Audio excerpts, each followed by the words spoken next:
Hi Lakers, I'm Ben Lacrosse. I'm Cameron Lacrosse's dad. Mr. Branson asked me to make a short video for you guys to talk to you a little bit about writing. I hear you're doing writing in your classroom, and I really think writing is pretty awesome. I think it's so awesome that I actually wrote a book. You can see it right here. It's called Tucker for President. I'm going to talk to you a little bit today about why I decided to write a book, how I could ever come up with an idea to write a huge book like this, and why I think writing is such a cool tool and something that you guys should really focus on in school. So, Cameron knows, but my day job isn't a writer. What do I do normally during the day, Cameron? You are a cherry farmer, and you usually go to farm bureau meetings. Yep, I'm a cherry farmer in Cedar, and I go to a lot of meetings too. But I'm also involved in a lot of other things, and I thought there was a good opportunity to teach kids about politics through a story like this. So I decided that I had a story idea in my head that followed along a main character as he ran for class president in his school. And so the process that I used to write this book was something unlike anything that I had ever done before. I had never written more than like one page for an article or something like that. But in November, a couple years ago, I decided that I wanted to start writing a book.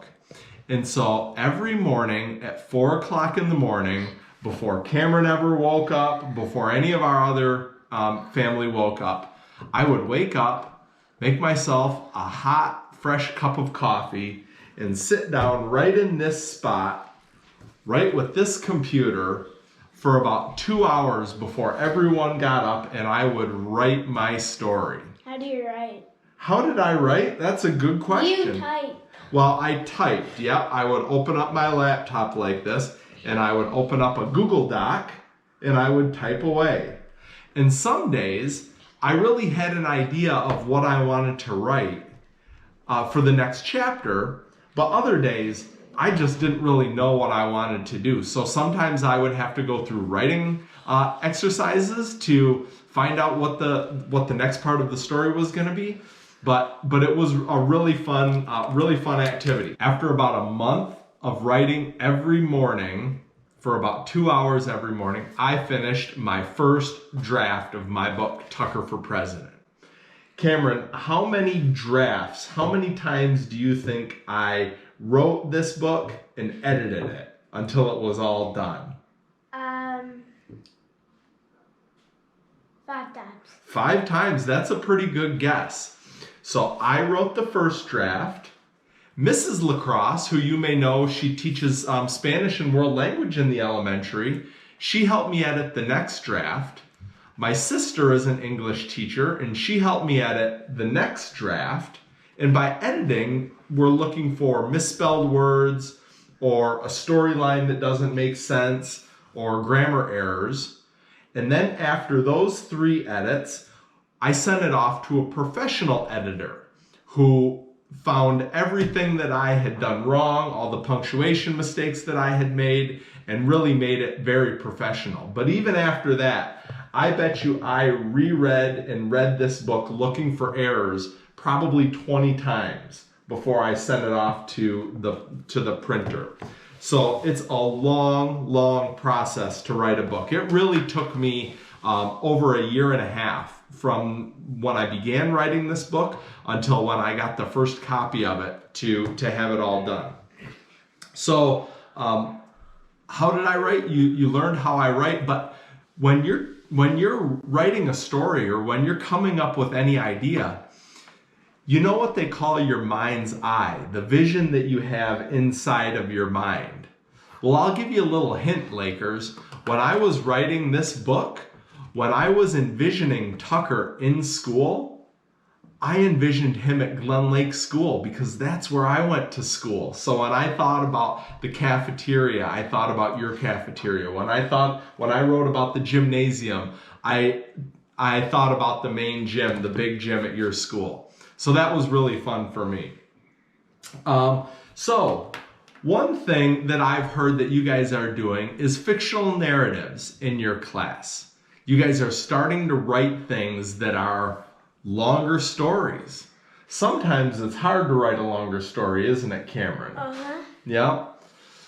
But I thought there might be a little trick that Cameron and I could go through that might help you guys kind of think about how to start developing and writing a longer story. So, here's a little trick. Cameron and I are going to start by describing 2 characters who might be in our story. Cameron, do you want to describe the first character? James. A boy named James, okay. He's 10 years old and he loves to play with his dog. James, and he loves to play with his dog. What's his dog's name? Hank. James and Hank. They sound like a really cool pair. So then when you have your 2 characters, you can describe them a little bit. Like, so we know James is 10 years old. What color is Hank? Is he a big dog or Hank is a sheepdog. He's black and white. Black and white sheep. Loves tennis balls. He loves tennis balls. Okay, so we've got James and Hank. Hank loves tennis balls and James is 10 years old. Okay, so we have our 2 characters. Then we need to describe the setting. So where are Jack and Hank? So they're in West Virginia. Oh, okay, that's pretty specific. And they have a house on South Lake Shore Drive. I like it. And they have a 2-story house, and it's really nice. A really nice house in West Virginia on South Lake Shore Drive. Nice, Cameron. Very descriptive. See, that's how you can create a longer narrative, is by describing the things that you see those characters doing in your mind's eye, right?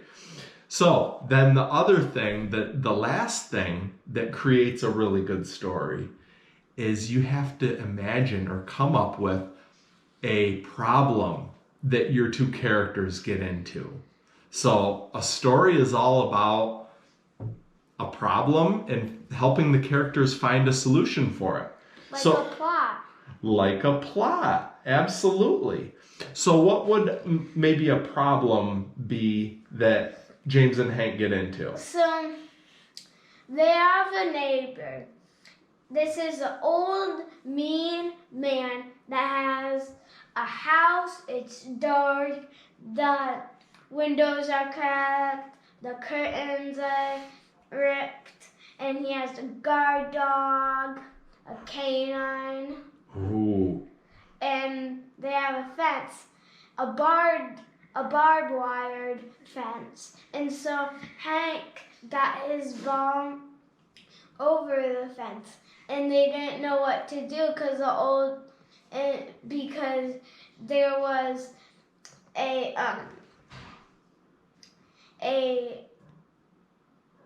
tale